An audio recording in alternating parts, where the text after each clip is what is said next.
Permanent funding and seasonal funding. So permanent funding is needed when the sales are static. Like for a regularized product, what happens is that the product has a regular sales, so all through the year they have a static sales line. Like it may be up and down a bit, but if you go for if you look for about 10 years of a graph, then you will see just a straight line. On the other hand, for seasonal funding, it's basically like seasonal products, like seasonal fruits or other things which have a spike in a certain season for, let's say, about a month or so, and in the other seasons they have sales but pretty low. So the seasonal fundings graph looks kind of like this, like in the middle a bit big and then straight.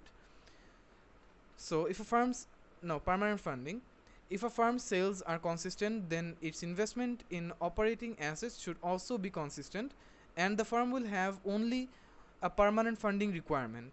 So as for permanent funding, the cash flow has to be consistent.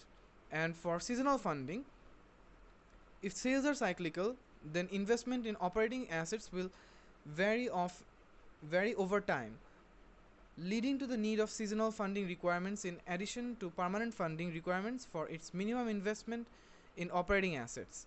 So for seasonal funding, the business also has to operate throughout the year.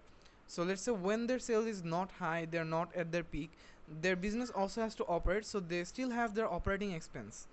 So for that, they need a minimum cash, and then for the season of their business, they need a huge amount of cash to fund their seasonal funding business, which will basically profit throughout the year.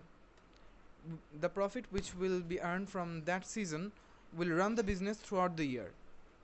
So that's permanent versus seasonal funding.